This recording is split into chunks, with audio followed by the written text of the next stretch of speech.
estudio El Espíritu Santo es Dios. Y hoy vamos a ver el capítulo 3 de Hechos. De hecho, el capítulo 3 y 4 tienen que ver con el mensaje que vamos a tocar el día de hoy, hermano.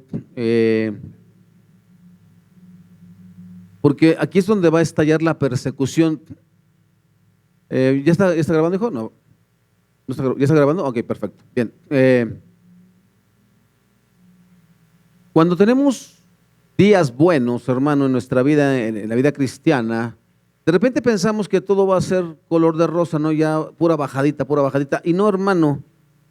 La semana pasada vimos cómo es que el Espíritu Santo se manifiesta en una iglesia y esa iglesia empieza a vivir de acuerdo a lo que el Espíritu Santo iba moviendo en los corazones de las voluntades de las personas, ¿vale? Pero inmediatamente, hermano, capítulo 3 empieza o estalla la persecución, porque acuérdese, Jesús dijo, pero recibiréis poder cuando haya venido sobre vosotros el Espíritu Santo y entonces me seréis testigos, empezando en Judea, ¿vale? Y después iban a ir saliendo. Y el problema con la iglesia, hermano, es que siempre queremos quedarnos ahí, donde está el fuego, donde nos sentimos a gusto, y no queremos hacer la obra de evangelización que el Señor nos encargó. Y eso es lo que vamos a ver el día de hoy, que necesitamos entender, hermano, que esto no se nos dio para que te lo quedes y seas feliz. Lo tienes que compartir forzosamente con alguien, ¿vale? Empezando por los de tu casa, después con tus vecinos y después con cada persona que Dios ponga en tu vida, tienes que hablarle de Cristo. ¿Y cómo le voy a hacer, hermano? ¿Cómo les hago otras cosas? Pero mira, antes de leer y de orar, bueno, vamos a orar, vamos a seguir leyendo porque son grandes porciones de la palabra, entonces conforme vayamos viendo vamos a ir leyendo. Vamos a leer esta introducción, hermano, y después vamos a orar. ¿Le parece? Ya vimos los capítulos 1 y 2 del libro de los Hechos. Podríamos decir que si el actor principal en estos capítulos es el Espíritu Santo, el actor principal en los capítulos del 3 al 6 casi parecería ser Satanás. Cierto es que solo se le identifica una vez por nombre, pero puede discernirse su actividad a lo largo de todos estos capítulos. La única mención concreta es cuando Pedro enfrenta a Ananías, y eso lo vamos a ver más adelante, ¿vale? Para comprender plenamente a la iglesia primitiva, es preciso que leamos Hechos y Apocalipsis a la par. Si usted quiere saber por qué hay tanta oposición, libro de los Hechos, Apocalipsis, y empiece a leer a la par. Ambos libros relatan más o menos lo mismo con respecto a la iglesia y a su experiencia de conflictos, pero en cada caso desde una perspectiva diferente. En Hechos, Lucas hace una crónica de lo que se fue desenvolviendo en el escenario de la historia ante los ojos de los observadores. En Apocalipsis, Juan nos permite ver las fuerzas ocultas en acción. En Hechos, seres humanos se oponen a la iglesia y la socavan. En Apocalipsis, se levanta el telón y vemos la hostilidad del diablo en persona, presentando como un enorme dragón rojo, instigado y apoyado por dos monstruos grotescos y una lujuriosa prostituta. En efecto, Apocalipsis ofrece una visión de la incesante lucha entre el Cordero y el dragón, Cristo y Satanás, Jerusalén la ciudad santa y Babilonia la gran ciudad, la iglesia y el mundo. Más todavía, difícilmente puede ser mera coincidencia que el simbolismo de los tres aliados del dragón en Apocalipsis se corresponda con las tres armas que esgrime el diablo contra la iglesia en los primeros capítulos de Hechos. Es decir, persecución, componendas morales y el peligro de verse expuestos a enseñanzas falsas cuando los apóstoles se distrajeran de su principal responsabilidad, o sea, la oración y el ministerio de la palabra. Vamos a orar y después le explico. ¿Le parece? Dios, te damos gracias esta tarde, Señor, por tu presencia en este lugar. Espíritu Santo de Dios, ahora, Señor, haz esa obra entre nosotros, en esos corazones que te necesitan, Señor, para poder continuar hacia adelante en esta vida. Lo pedimos en los méritos de Cristo Jesús. Amén. Fíjese bien. Persecución vamos a tener persecución. ¿Va a haber componendas morales, hermano? Claro que sí. Cuando se trate de asuntos cotidianos, muchas veces, hermano, no se nos va a dar la razón. Le darán la razón al que ¿qué? Al que tenga poder o al que tenga dinero. Pero,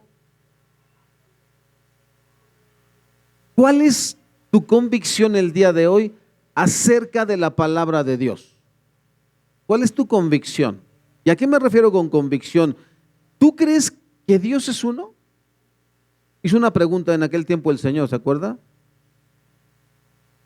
Y creo que Santiago es el que menciona esto. ¿Tú crees que el Señor es uno? Bien, los demonios también creen y tiemblan, ¿no? ¿Tú crees que lo que está escrito en la palabra de Dios, ese es tu código de vida? ¿Tú crees que de verdad, si tú vas a la palabra de Dios y ahí le pides ayuda al Espíritu Santo para vivir conforme dice la Biblia, es lo que agrada a Dios? ¿Tú estás convencido de eso? ¿O eres de esas personas, hermano, que empiezas, decía la hermana Vania en la mañana, a meterte filosofías y entonces tú interpretas la Biblia desde tu conveniencia? Lo que me conviene lo creo, lo que no, pues todo es relativo, pastor. Porque ¿qué es la verdad? La verdad es Cristo Jesús, hermano.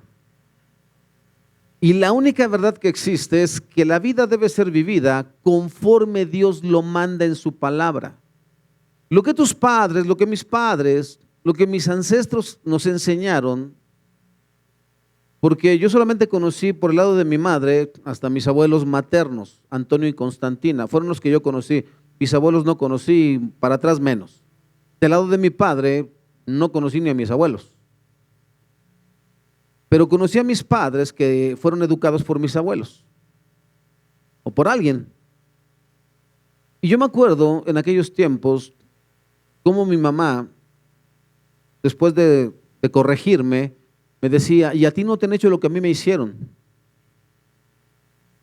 Y luego me contaba las atrocidades que a ella como niña le hicieron una tía, que ni era su mamá, era su tía, ¿no? Y así. Pero cuando yo vengo a Cristo, hermano, me doy cuenta que yo debo de educar a mis hijos de una manera completamente diferente. Dice el Señor en su palabra, en Éxodo 20, o antes de eso, dice, y estas palabras que yo te ordeno hoy, las enseñarás y las hablarás a tus hijos, y andando por el camino, y cuando te acuestes, cuando te levantes, cuando te sientes a comer.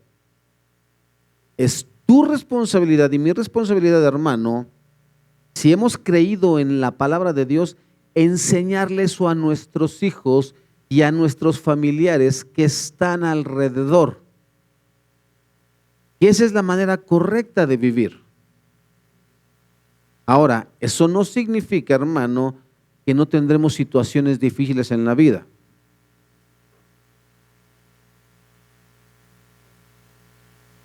¿Explico? Pero sí significa, hermano, que nuestra roca firme nos permitirá permanecer de pie, abrazados a ella. Cuando vengan las situaciones difíciles, cuando vengan las persecuciones, abrazados a Cristo, nada nos puede ¿qué? Derrotar.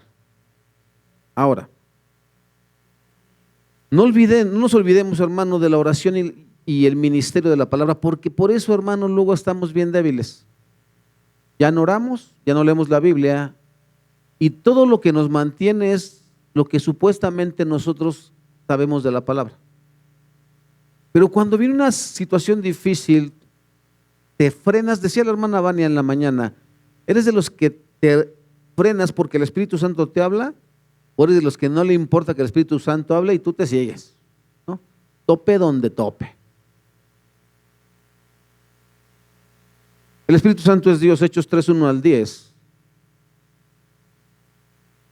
Vamos a dividir este texto en dos pasajes. Uno es un lisiado congénito es sanado. Ahí es donde empieza el problema. Cuando tú empiezas a hacer el bien en Cristo, vas a enfrentar problemas. Y aquí pasa lo siguiente. Vamos a Hechos 3, 1 al 10. Capítulo 3 del libro de los Hechos, versículos 1 al 10. Cierta tarde, Pedro y Juan fueron al templo para participar en el servicio de oración de las 3 de la tarde. Mientras se acercaban al templo, llevaban cargando a un hombre cojo de nacimiento. Todos los días lo ponían junto a la puerta del templo, la que se llama Hermosa, para que pidiera limosna a la gente que entraba. Cuando el hombre vio que Pedro y Juan estaban por entrar, les pidió dinero. Pero Pedro y Juan, lo miraron fijamente y Pedro le dijo: míranos. El hombre lisiado los miró ansiosamente, esperando recibir un poco de dinero, pero Pedro le dijo: yo no tengo plata ni oro para ti, pero te daré lo que tengo. En el nombre de Jesucristo de Nazaret, levántate y camina. Y entonces Pedro tomó al hombre lisiado de la mano derecha y lo ayudó a levantarse. Y mientras lo hacía, al instante los pies y los tobillos del hombre fueron sanados y fortalecidos. Se levantó de un salto, se puso de pie y comenzó a caminar, y luego entró en el templo con ellos caminando, saltando y alabando a Dios. Toda la gente lo vio caminar y lo oyó adorar a Dios. Cuando se dieron cuenta de que él era el mendigo cojo que muchas veces habían visto junto a la puerta hermosa, quedaron totalmente sorprendidos.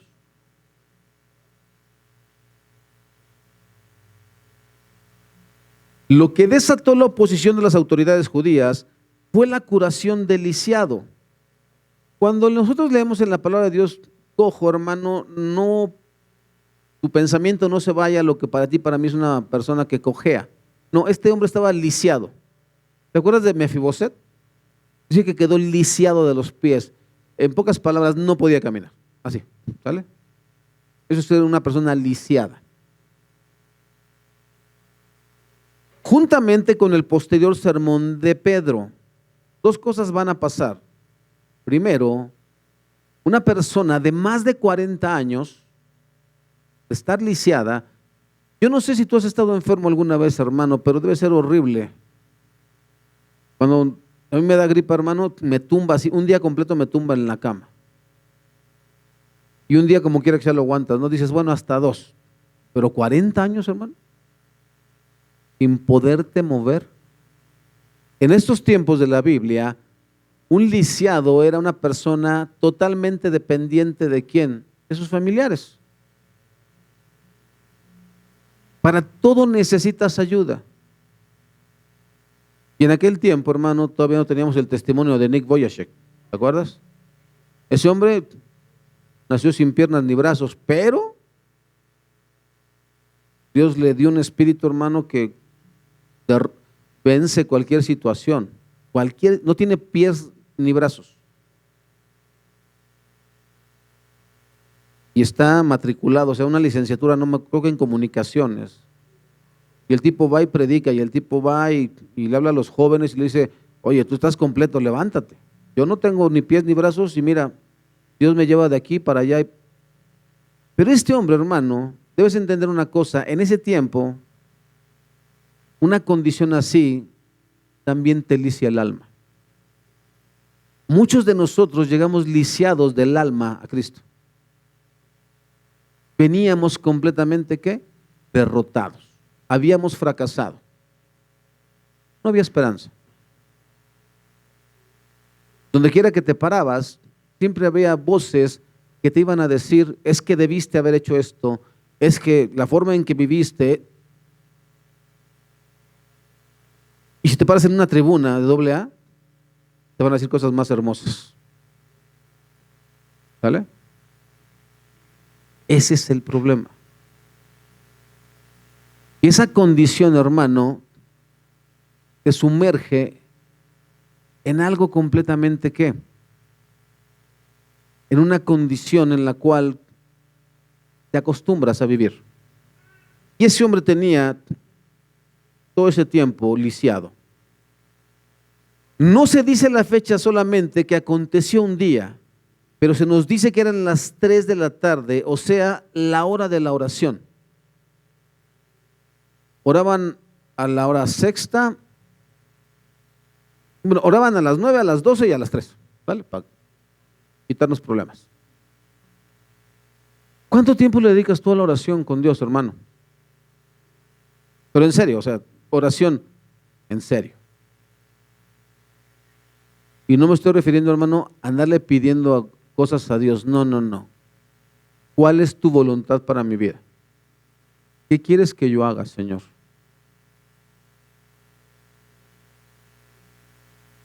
Esto ocurría poco después del sacrificio vespertino y era observado por todos los judíos piadosos como Daniel y los temerosos de Dios como Cornelio. El arribo de los apóstoles al templo coincidió con la llegada de un hombre lisiado de nacimiento, al que todos los días lo dejaban allí. Fíjate la vida de este hombre. Te levantas, vámonos, aquí te quedas, al rato venimos por ti, te llevamos a la casa, te duermes y así todos los días. Porque esa era su vida. Que lo dejaran ahí. Hermano, venir aquí a este lugar no te va a quitar lo lisiado.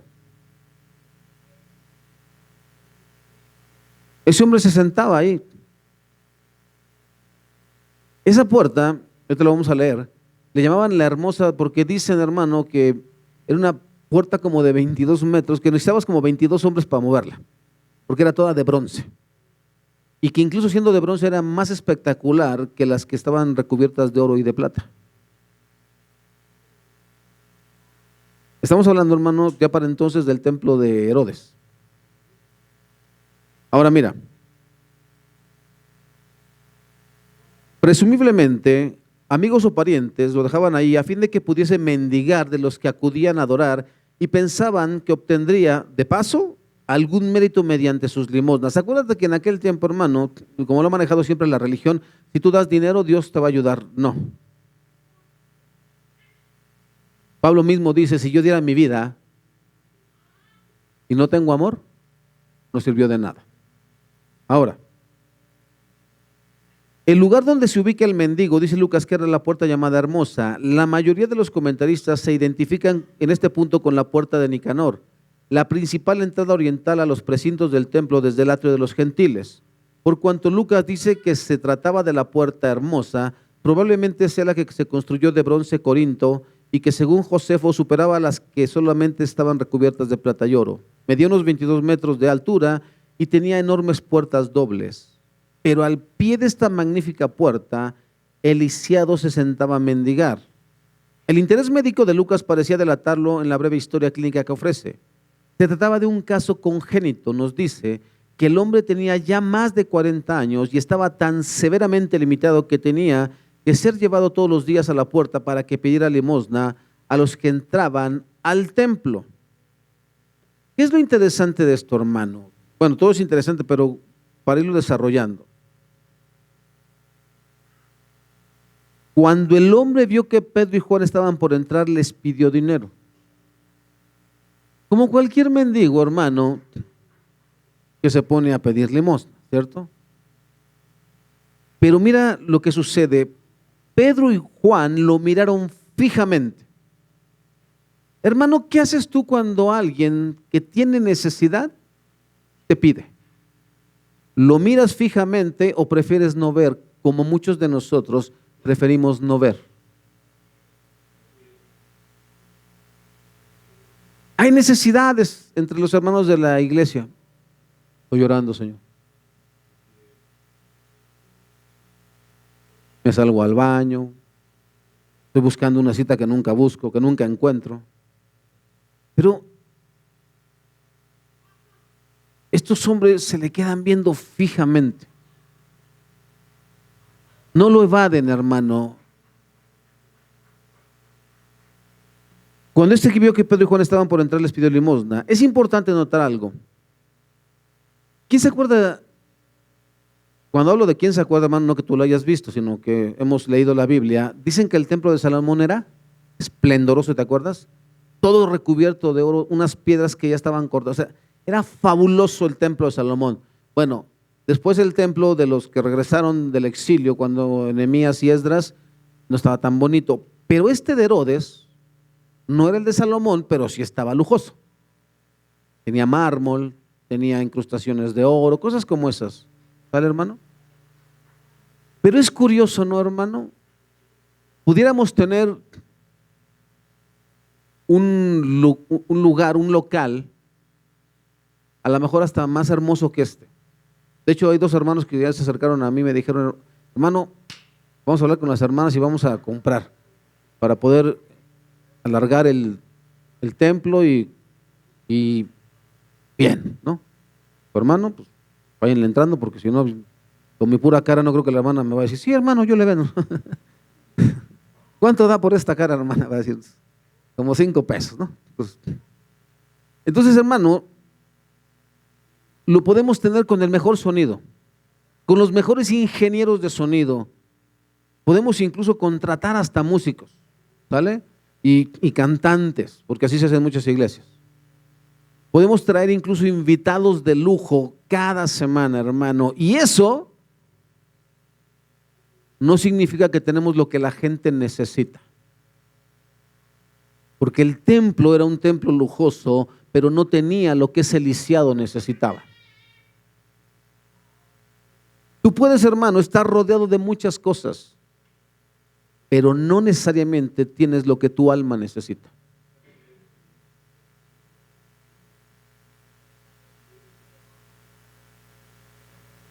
Es importante notar algo, el templo era muy fastuoso,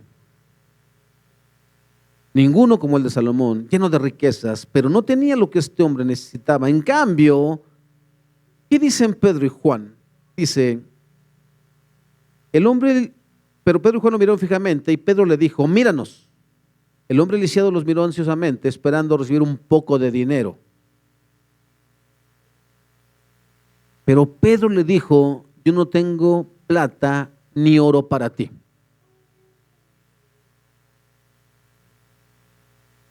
El reino de los cielos no consiste en las posesiones que un hombre tenga. Tenemos el poder de Dios en nosotros, hermano, tenemos el Espíritu Santo de Dios. Eso es lo que más surge en nuestra vida. Que tengamos el amor de Dios, que tengamos la misericordia de Dios, que tengamos la compasión de Dios, que tengamos el celo por la casa de Dios, por la justicia de Dios. Que defendamos, hermano, a capa y espada la santidad de nuestro Dios, pero que vivamos en esa santidad, en esa justicia. Pero te daré lo que sí tengo, está diciendo Pedro, te daré lo que tengo. En el nombre de Jesucristo de Nazaret, levántate y camina. Eso, hermano, es autoridad. Eso, hermano, es mucho mejor que plata y oro. Pedro y Juan no tenían riquezas, pero sí tenían lo que este hombre necesitaba, el poder del Espíritu Santo en el nombre de Jesús.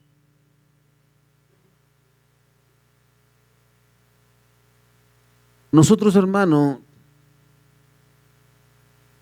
estamos muy limitados, porque te decía al principio, ¿sí hemos creído esto? ¿Sí estamos viviendo conforme a esto, hermano? Las personas que no son cristianas nos pueden decir, ¿tú eres diferente? Tú hablas de manera diferente, tú escuchas de manera diferente, tú comprendes de manera diferente.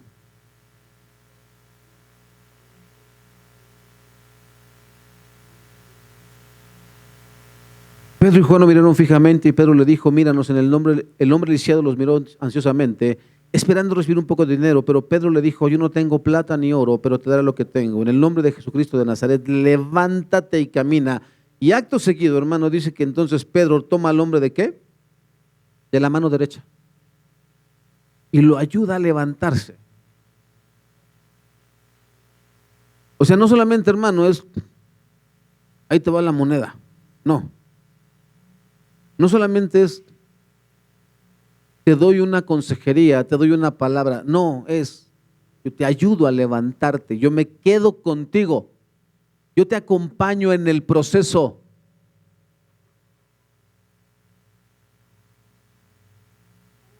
Eso es, hermano. Ahora, ¿por qué Pedro haría algo así tan, mientras no lo estudias, hermano, pues lo ayuda a levantarse ya, ¿no? Pero Pedro hizo esto porque lo vio en otra ocasión. Él estuvo con Jesús en una ocasión en la que también el Señor levantó a una niña. ¿Te acuerdas? La hija de Jairo. ¿Qué es lo que deberíamos hacer nosotros si somos discípulos de Jesús? Lo mismo que hacía Jesús. Pedro no hizo nada por cuenta propia, pero él recordó cómo el Señor hacía las cosas. Y así es como debemos hacerlas, hermano. Así. Si tú y yo, hermano, vamos a prestar nuestro apoyo a alguien, hazlo bien. ¿Vale? Di sí o di no, pero si dices sí, hazlo bien. Si dices no, pues bueno, ya sabemos que no. Ahora, ¿qué más llama la atención, hermano? Entonces Pedro tomó al hombre lisiado de la mano derecha, lo ayudó a levantarse, y mientras lo hacía, al instante los pies y los tobillos del hombre fueron sanados y fortalecidos. Se levantó de un salto, se puso de pie y comenzó a caminar, y luego entró en el templo con ellos caminando, saltando y alabando a Dios.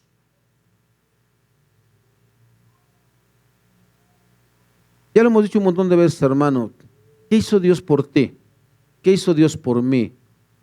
Eso debería ser suficiente para llegar todos los días que haya servicio, hermano, para Dios. Que en tu caso y el mío sería todos los días, saltando y alabando a Dios. Porque estábamos tullidos, ¿te acuerdas que te lo dije? Estábamos lisiados del alma.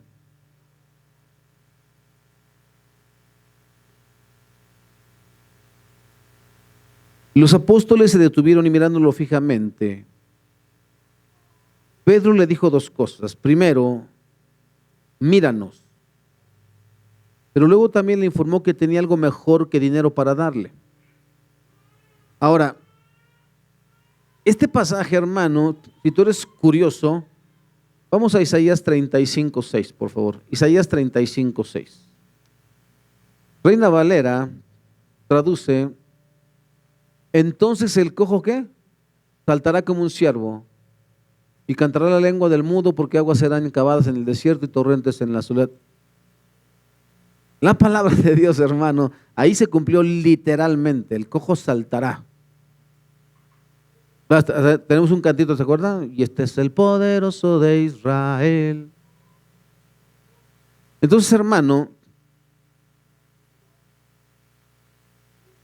te estaban dando todas las señales para que se causara un gran alboroto que se causó en ese momento. Es importante, hermano, observar lo que Pedro hace, porque fue algo que Pedro había visto hacer a Jesús cuando tomó a la hija de Jairo por la mano. Versículos 9 y 10 dicen: toda la gente lo vio caminar y lo oyó adorar a Dios. ¿Qué haces tú, hermano, cuando el Señor responde tus oraciones? ¿Adoras al Señor? ¿O gracias? Cuando me vuelva a tener otro problema, me acuerdo de ti. El viernes, hermano, estamos viendo algo que se llama las controversias de Dios. El último de los profetas, Malaquías, en donde Dios le reclama a su pueblo porque es tan infiel, porque es tan insensato, si solamente Dios nos ha hecho bien. Tal vez, hermano, tú el día de hoy no logres entender, ¿vale? Tal vez tu dolor no te deje ver. Tú sabes lo que sucedió esta semana con una hermana de la iglesia. El día de ayer la estuvimos acompañando ahí en Jardines del Recuerdo. Y a veces el dolor, hermano, no te permite ver la mano de Dios. Aún porque ciertamente, hermano, el apego, las relaciones afectivas es muy fuerte. Pero conforme fue pasando el momento, hermano, y fuimos platicando con la hermana, le hicimos notar de parte del Señor que dentro de todo eso, ella, hermano, ella no es la misma que yo conocí hace 13 años. Cuando la hermana llegó a la iglesia, ella se me olvidó, ¿no? Por lo menos hace 10 años, por lo menos, hermano, si no es que más. Era otra hermana, era otra persona completamente diferente, hermano. hermética como ella sola. Entonces yo creo que no le quedamos muy bien, yo. Pero conforme ha ido pasando el tiempo, Dios ha ido moldeando a esa mujercita y ha hecho una obra preciosa en ella, hermanos, una de las principales del grupo de oración. Y eso, hermano, solamente sucede cuando dejamos que Dios moldee nuestra vida y vemos más allá de lo que el dolor nos permite ver. Cuando yo llegué al Evangelio, hermano, muchas veces le pregunté al Señor, ¿por qué permitiste que me pasaran las cosas que me pasaron? El día de hoy, hermano, agradezco profundamente a Dios por todo lo que me pasó. De otra manera, no podría comprender muchas cosas. De otra manera, hermano, no podría ser la persona que Dios ha hecho de mí. ¿Explico?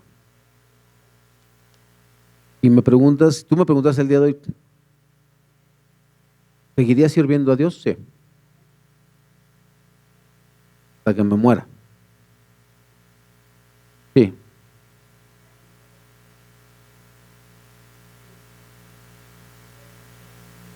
Rápidamente dice aquí, toda la gente lo vio caminar y lo oyó adorar a Dios. Cuando se dieron cuenta de que él era el mendigo cojo que muchas veces habían visto junto a la puerta hermosa. Rápidamente se juntó una multitud. Esta es la cuarta vez que Lucas menciona al hombre caminando, como para destacar el increíble hecho de que sus pobres piernas y pies lisiados por primera vez operaban o funcionaban operativamente. Recuerda lo que te dije una vez, hermano, que vimos los milagros en uno de los evangelios del Señor. Los predicadores que solamente se dedican a andarte robando y engañando, hermano, te dicen que hacen sanidades de dolores de cabeza, dolores de espalda, puras cosas que no se ven, ¿sale? Incluso no se han atrevido, y si estás usando lentes, el Señor te va a sanar y ya no vas a usar lentes y ahí vas tú, ¿no? Te quitas hasta los lentes. Y verdad que ya ve mejor, y a veces uno por vergüenza, por no avergonzar al predicador, dice, sí, bueno, ya va a ir viendo mejor después, ¿no? Y total que al rato ya vienes con tus lentes. No, hermano, aquí, hermano, Lucas es enfático en decir que ese hombre entró caminando porque fue un milagro así, instantáneo. Fue completo, ¿vale? No fue que, bueno, pues ya ahí va queriendo, ya no camina tan chueco. No. Se levantó, hermano, y entra saltando y adorando al Señor. Eso es lo que hace Dios, y así es como Dios hace las cosas. Él te sana de raíz, ¿vale? Él te levanta. Lo primero que el Señor hace para levantar a una persona, y ahorita lo vamos a ver, hermano, ahí viene en el texto, es lo primero que Dios hace cuando tú te arrepientes es perdonar todos tus pecados. No hay nadie que pueda acusarte de nada. No tienes por qué sentir culpa de nada, porque el único que te puede acusar y te puede condenar ya te perdonó. Así es como Dios levanta, hermano. Yo tengo una cola de gente, hermano, que si la formáramos aquí te podría decir, este cuate hizo esto y aquello, y ustedes no lo vieron en sus peores días, hacía esto, y tendrían toda la razón, hermano. Nada más que lo único que yo podría decirles es que ya Dios me perdonó. Ya, no tengo por qué vivir con ese peso. El día de hoy, cuando me encuentro personas con las que yo estuve y con las que anduve en la actividad y anduve haciendo fechorías, lo único que les digo es, conocí a Cristo, ahora soy cristiano, soy pastor, y ya. Porque eso es lo que hace Dios, hermano. ¿Qué es lo que sucedió entonces, hermano? Cuando estas personas se amotinan. Llenos de asombro salieron todos corriendo hacia el pórtico de Salomón, donde estaba el hombre, sujetando fuertemente a Pedro y a Juan. No sabemos, hermanos, si tenía miedo de qué tal si se van esos y me vuelvo a caer, o por tanta gratitud decía, ya no lo suelto, ¿no? Estos son los buenos. El asunto es que Pedro, hermano, dice, ahora es el momento, obviamente dirigido por el Espíritu Santo. Versículo 12 en adelante, Pedro vio esto como una oportunidad y se dirigió a la multitud. Pueblo de Israel, dijo, ¿qué hay de sorprendente en esto? ¿Y por qué nos quedan viendo como si hubiéramos hecho caminar a este hombre con nuestro propio poder o nuestra propia rectitud? Hermano, a ti y a mí que nos encanta que nos anden adulando. Ay, pastor, es que sus predicaciones, no es mi predicación, es la palabra del Señor, ¿sale? Ay, hermanos, qué bonita, qué hermosa les quedó hoy, o qué buen ministerio de alabanza. No nosotros no, es Dios, entiéndalo. Es Dios. Mire, me encantó algo de una iglesia que se llama Iglesia Bíblica del Señor Jesucristo, que es donde pastorea el pastor Sugel Michelén. Me encantó, hermano. ¿Sabe dónde están los músicos? No están en la plataforma, están allá arrumbados en un... Haga de cuenta, el templo es más grande que obviamente que este. Entonces a la derecha del que está el púlpito, a la derecha, hermano, hay un hueco así con un montón de sillas y está el coro de la iglesia y todos los músicos, ahí. Y aquí nomás está el que está dirigiendo, pero está dirigiendo a los músicos. Eso es excelente, hermano, para que nadie nos sintamos que somos los que partimos aquí, ¿no? Partimos y repartimos, no. Eso, hermano, solamente le corresponde a Dios. Toda la gloria, toda la honra, toda la alabanza, todo es para el Señor. ¿Vale? Y eso es lo que va a hacer Pedro, hermano. Fíjese bien. ¿Por qué están pensando que nosotros lo levantamos? Como si hubiéramos hecho caminar a este hombre con nuestro propio poder o nuestra propia rectitud, pues es el Dios de Abraham, de Isaac y de Jacob, el Dios de todos nuestros antepasados, quien dio gloria a su siervo Jesús al hacer este milagro. Él es el mismo Jesús a quien ustedes rechazaron y entregaron a Pilato. A pesar de que Pilato había decidido ponerlo en libertad, ustedes rechazaron a este santo y justo y en su lugar exigieron que soltaran a un asesino. Ustedes mataron al autor de la vida, pero Dios lo levantó de los muertos y nosotros somos testigos de ese hecho. En este pequeño punto que hemos leído, hermano, que son solamente como 4 versículos, 5 a lo mucho, Pedro se encarga de exaltar a la persona de Jesús. Oye, qué bien te ves. Oye, y nosotros, sí, claro, es que ahora, no, espérame, no, es que encontré a Cristo. Lo que pasó en mi vida es que yo encontré a Cristo. Y el día de hoy tengo una esperanza de vida. Me siguen aconteciendo cosas dolorosas, me siguen aconteciendo situaciones difíciles, pero tengo a Cristo y Él es el que me ayuda a seguir adelante todos los días, aunque hay ocasiones en que de verdad quisiera ya no seguir. Porque la gente piensa que el cristiano es inmune al dolor o al sufrimiento y no. Si fuésemos honestos, hermanos, muchos de aquí ya estamos clamando, Señor, ya ven por mí, porque somos flojos, ¿verdad?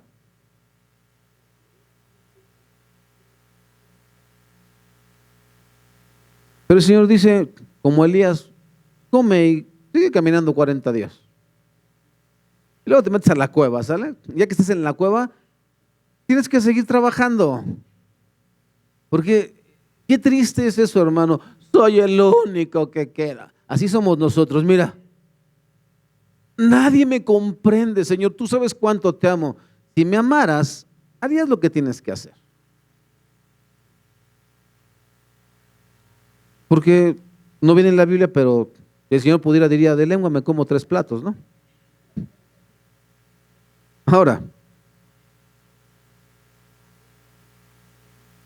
así como el acontecimiento de Pentecostés había sido un texto para su primer sermón, la curación de Lisiado sirvió de texto para el segundo. Ambos fueron hechos portentosos de Cristo exaltado.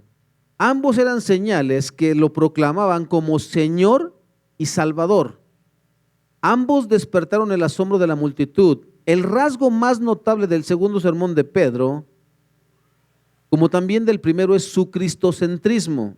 Desvió la atención de la multitud, tanto del lisiado como de los apóstoles. ¿Hacia quién? Hacia Cristo, a quien los hombres repudiaron al matarlo, pero al que Dios vindicó al levantarlo de la muerte, y cuyo nombre, al ser reconocido mediante la fe, tenía el poder necesario para curar a un hombre completamente. Más aún, en su testimonio sobre Jesús, Pedro le atribuyó un conjunto de significativos títulos, comenzándolo por llamar Jesucristo de Nazaret, pero prosiguió a denominarlo su siervo Jesús, el que primeramente sufrió y luego fue glorificado en cumplimiento de Isaías 52:13. He aquí que mi siervo será prosperado, será engrandecido y exaltado y será puesto muy en alto. Luego lo nombra como el santo y el justo y el autor o pionero de la vida.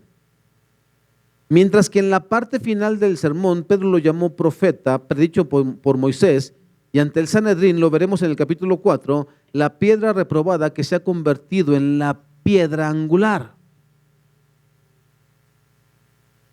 Todo, hermano, muchas veces nosotros vemos un hecho milagroso, porque cuando una persona se levanta de la condición espiritual de muerte, es decir, cuando pasas de muerte a vida espiritualmente, vemos cómo Dios empieza a transformar el corazón de las personas, y entonces nosotros decimos, mira, wow, cómo es que Dios los está usando. Está bonito, ¿no? Pero nunca falta, ¿verdad? Sí, es que va a mi iglesia donde yo soy. Ándale, pues, ¿no? Porque nunca nos queremos quedar atrás. No, es que yo le compartí. No. Mira lo que hace Pedro. Olvídense del cojo y olvídense de nosotros. Cristo. Al que usted, o sea, ¿te das cuenta, hermano, cómo él confronta a la multitud una vez más? Fue al que ustedes rechazaron. Fue al que ustedes crucificaron. A ese que para ustedes no tenía ningún atractivo, es a ese al que el Padre lo exaltó a lo sumo, y ese es el nombre de Jesús de Nazaret, que este hombre está de pie. Lo que te ha levantado a ti, lo que me ha levantado a mi hermano, no han sido personas, no fueron los pastores que nos tocaron, no fue si nos ayudaron o no nos ayudaron, no fue Dios. ¿Sale? Sí, hermano, yo sé lo que dice la palabra. Observen la vida de sus líderes, de sus dirigentes, de sus pastores. Fíjense si esa vida es digna de ser imitada, y si tiene algo digno de imitarse, imítenlo. Sí, compartan toda clase de bien con aquellos que les enseñan la palabra de Dios. Lo dice la Biblia, hermano. Pero lo dice en función de ¿qué? Por gratitud a Cristo. Por gratitud a Cristo, agradece que usó personas, y esas personas bendícelas, porque eso es lo que le agrada a Cristo. Eso es lo que está diciendo el texto. No dice, ve idolatra al pastor, ve idolatra al líder, no dice eso. No podemos tomar a un ser humano y decir, de aquí me agarro, porque ese ser humano te va a fallar. Él también es débil, él también, hermano, precisamente es humano y tiene un montón de errores. Tú tienes que aferrarte ¿a quién? A Dios, a Cristo, al Espíritu Santo, que es Dios. Ellos son los que proporcionan todo lo que tú y yo necesitamos para continuar adelante. Son ellos. Sí, es verdad, hermano, cuando tú maduras en el Señor, sabes que tenemos ¿qué? Una responsabilidad delante de ¿quién? De la iglesia. Eso lo debemos que tomar en cuenta siempre. Delante de Dios soy responsable de que usted no haya tropiezo en mí. ¿Vale? Esa parte no me la quito. Bueno, no solamente yo, también usted. Usted también es hijo de Dios. Sí, amén, hermano. Usted también es hijo de Dios. ¿O es entenado? Usted conteste, ¿no? Sí, amén. Yo también voy a vivir de tal manera que la gente no haya tropiezo en mí. Eso es comprometerse, hermano. Ahora,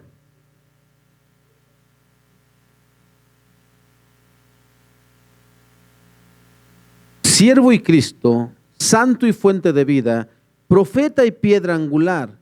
Estos títulos hablan del carácter único de Jesús en sus sufrimientos y en su gloria, en su carácter y en su misión, en su revelación y en su redención.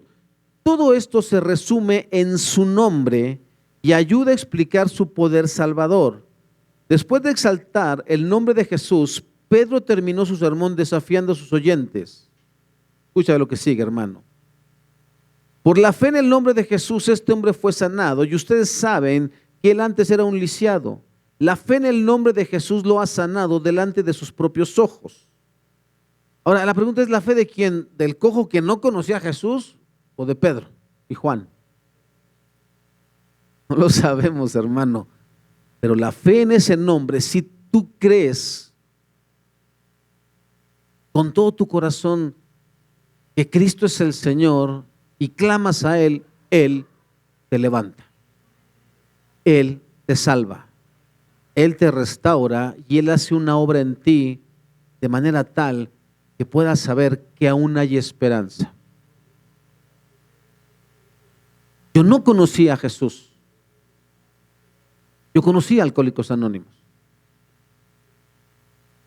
Pero era tal mi condición, hermano, era tal mi desesperación,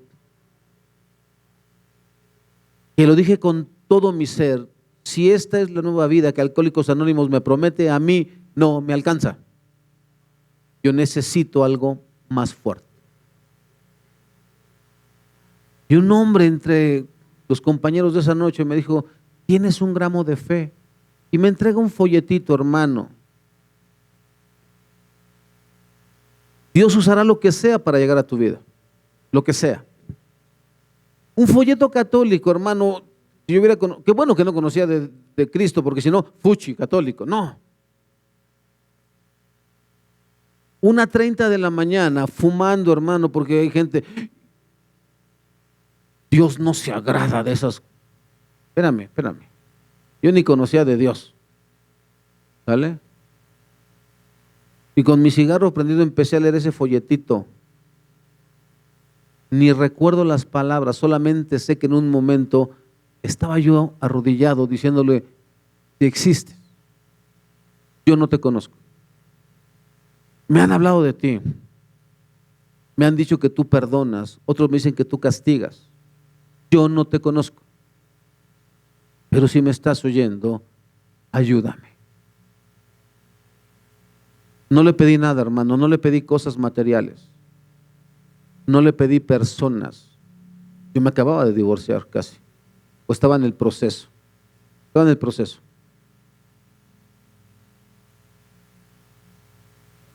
Y le dije al Señor: no me devuelvas nada. No me des nada. Esto que me está pasando son las consecuencias de haber vivido desordenadamente. Y no tengo problema. Yo me lo busqué. Pero si me estás oyendo, ayúdame. Déjame sentirme en paz. Fue todo lo que le dije. Déjame sentirme en paz. Y esa noche, hermanos, Dios respondió. Y no había un solo pastor ahí, y yo no era cristiano, y no había una Biblia, y no había nada. Pero su palabra dice: un corazón contrito y humillado, tú no lo despreciarás, oh Dios. ¿Qué es la fe en el nombre de Jesucristo? ¿Crees que Él es Dios? Si lo crees, es así. Y Él hará. Así fue como Dios llegó a mi vida. Así fue. No me preguntes cómo, pero yo sabía que Dios me había escuchado. Yo lo supe. Porque después pasaron muchas cosas.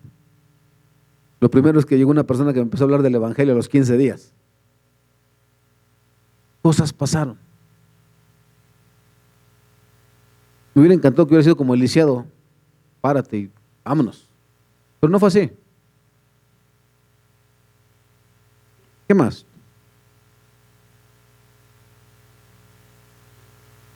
Pedro, hermano, terminó su sermón desafiando a sus oyentes. Estábamos leyendo, ¿cierto? Amigos, yo entiendo que lo que ustedes y sus líderes le hicieron a Jesús fue hecho en ignorancia.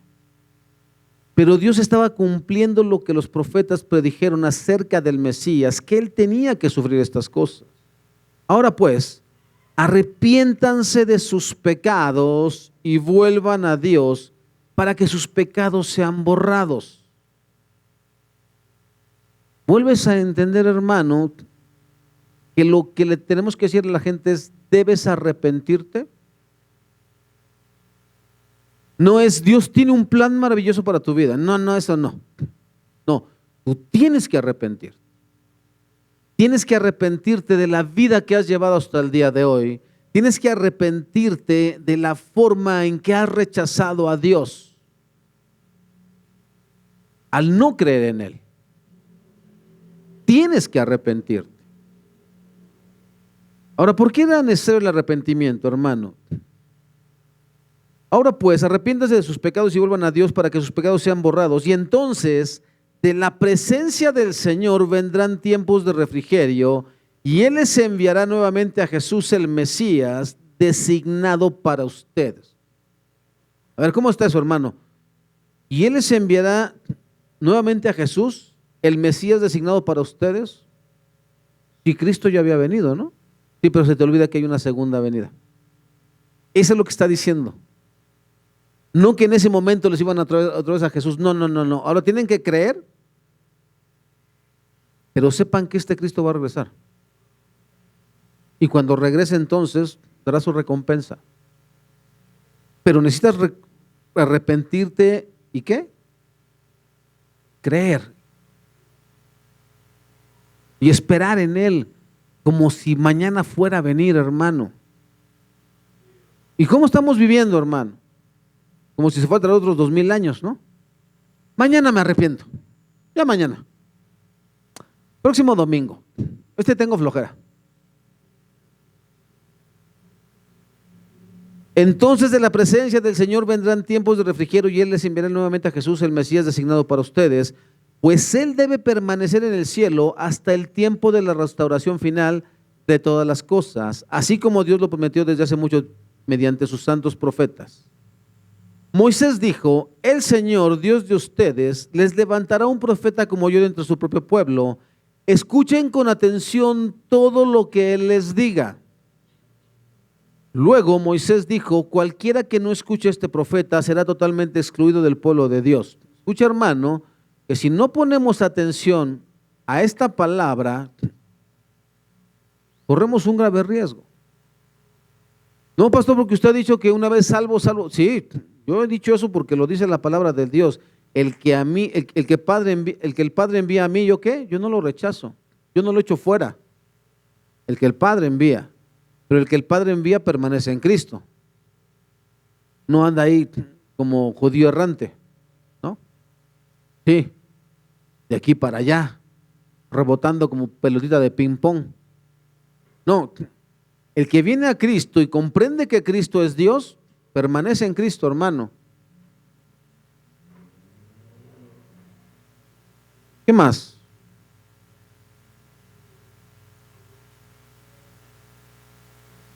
Comenzando con, versículo 24, comenzando con Samuel, cada profeta habló acerca de lo que sucede hoy en día, que eran los días del Mesías. Ustedes son los hijos de esos profetas y están incluidos en el pacto que Dios les prometió a sus antepasados. Pues Dios le dijo a Abraham: todas las familias de la tierra serán bendecidas por medio de tus descendientes. Cuando Dios levantó a su siervo Jesús, lo envió primero a ustedes, pueblo de Israel, para bendecirlos al hacer que cada uno se aparte de sus caminos pecaminosos. Déjame te explico esta parte, hermano, porque uno siempre dice, es que el evangelio, como usted luego nos ha dicho, pastor, nadie va a querer convertirse, porque lo que estamos diciéndoles es que es personas que están en enemistad con Dios y están en enemistad con Dios. Pedro les dice primero: esto que ustedes ven de este hombre sanado, que era un lisiado, esto que ustedes están viendo no es otra cosa más que la fe en el nombre de Jesús de Nazaret, ¿sale? Ese Jesús al que ustedes despreciaron y mataron. Pero no se queda ahí. Pero sabemos, Dios sabe que lo hicieron por ignorantes. Pero eso no excusa, hermano, la responsabilidad que tiene el ser humano ¿de qué? De arrepentirse. No excusa. Es que lo hice en ignorancia, sí, pero no te excusa que eres responsable. ¿Sale? Imagínate, hermano, vas manejando y de repente no sabes que ahí no se podía dar vuelta no porque no hay ningún señalamiento. Te das vuelta no y atropellas a alguien y lo matas. Fue por ignorancia, pero tienes que ir a la cárcel. ¿No? Porque uno dice, Señor, yo no sabía. Sí, tú no sabías, pero eres responsable. Delante de mí eres responsable. A menos que te arrepientas.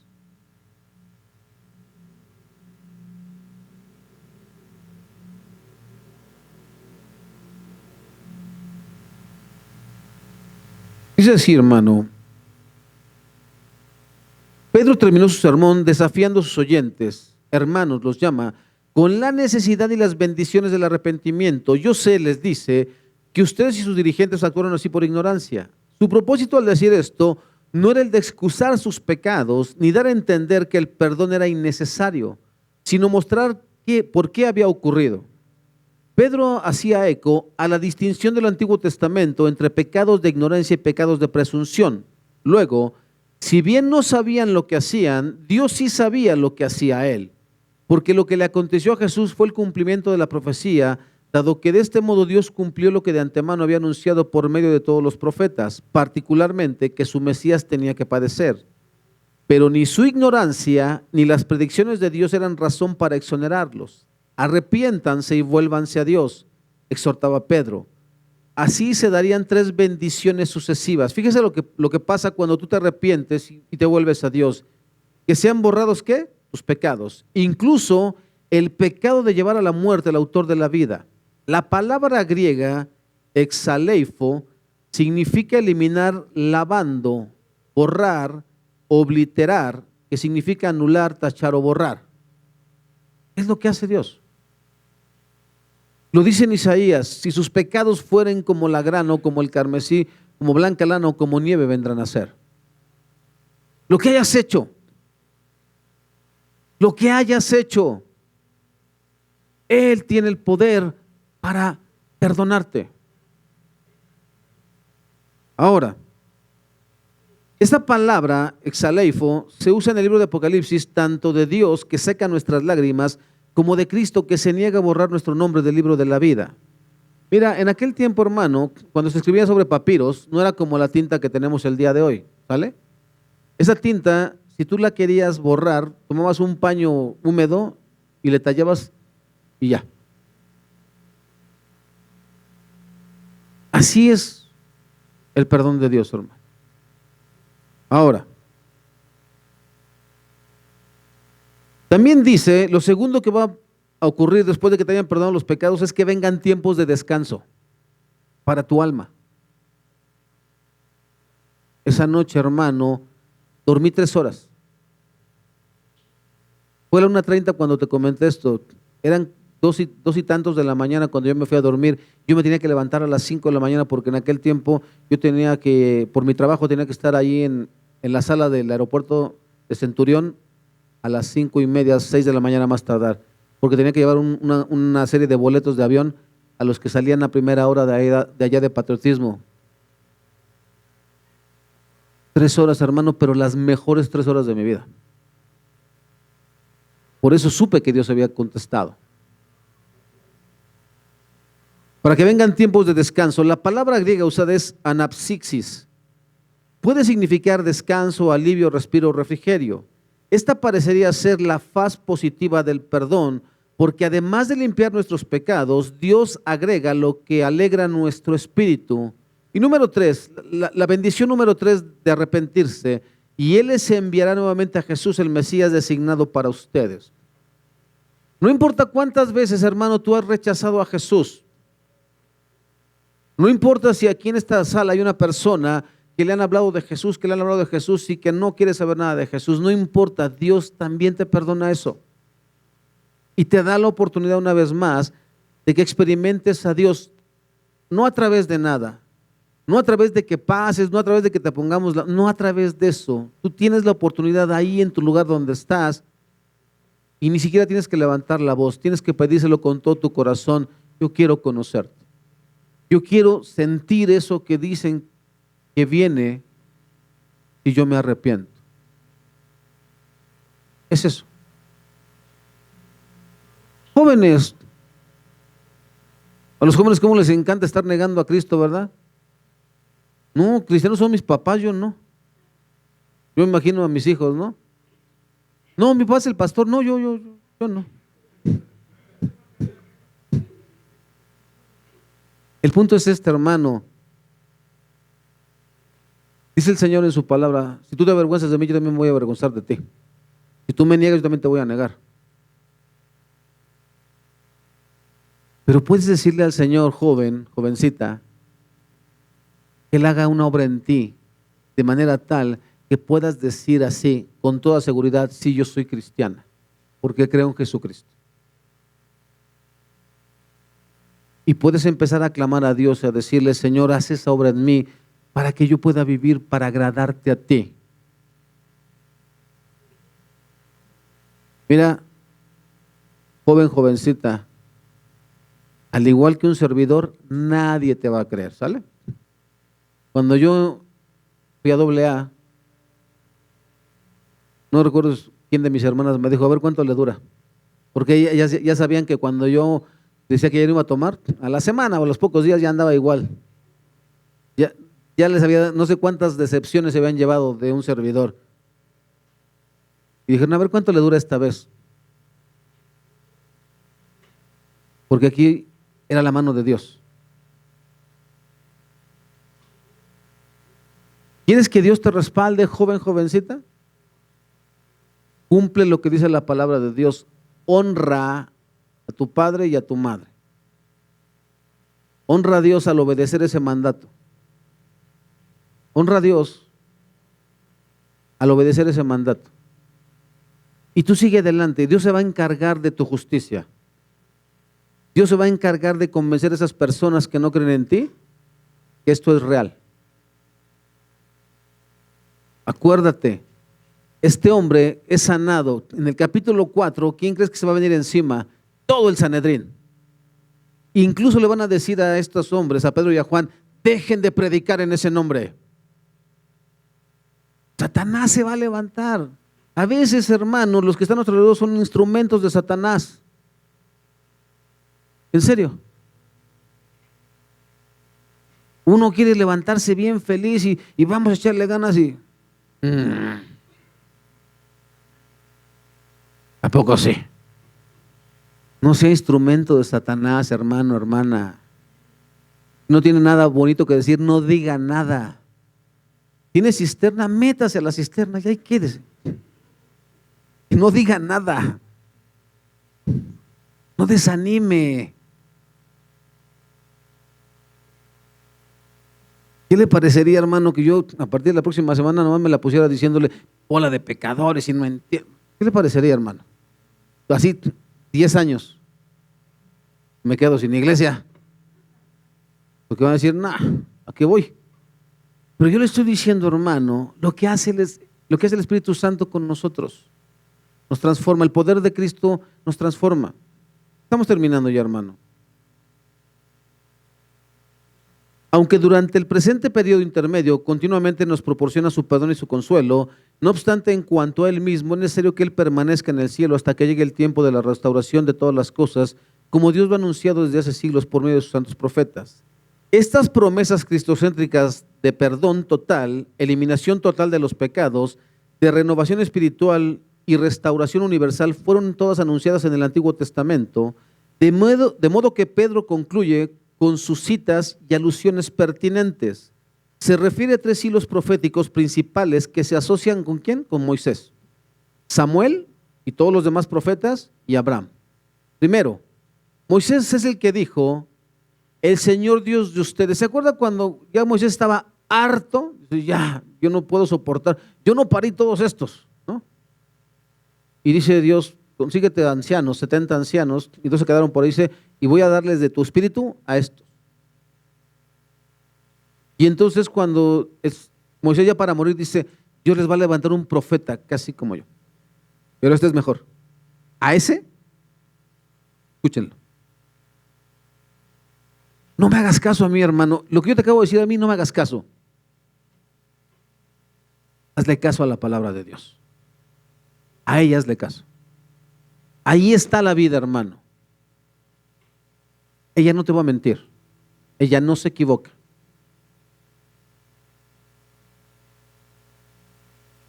El Señor Dios de ustedes les levantará un profeta como yo de entre su propio pueblo. Escuchen con atención todo lo que Él les diga. Y luego Moisés dijo, cualquiera que no escuche a este profeta será totalmente excluido, porque sin Cristo no hay salvación, hermano. Sin Cristo solamente hay condenación eterna. Esa es la razón. ¿Qué más?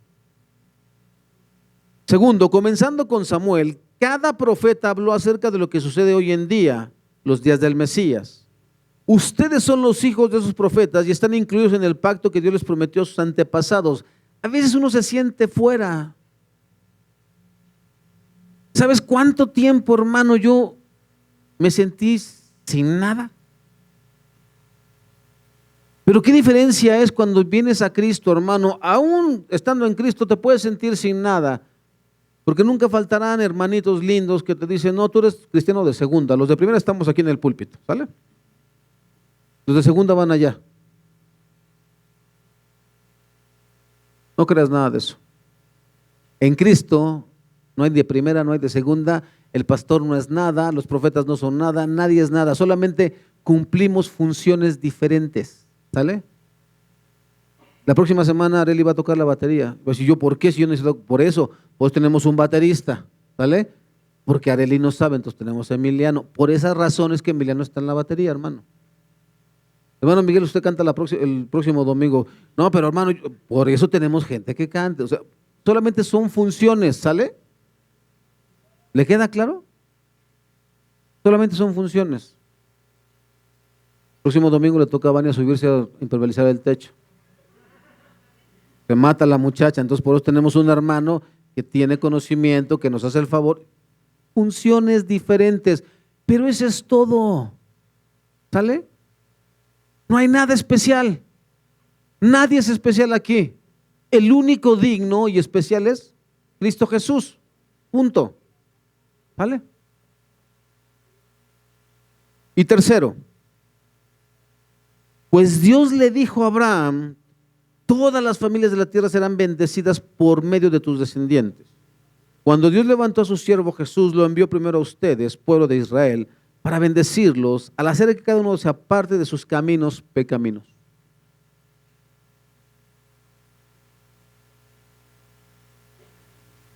No estás fuera, ninguno está fuera. Mientras tenga vida, puede clamar a Cristo, puede arrepentirse, mientras tengas vida. Una vez que ya no tienes vida, no hay forma.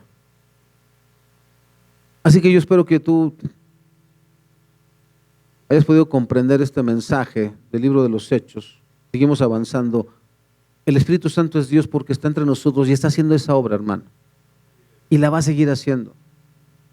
Solamente deja que el Señor haga su obra.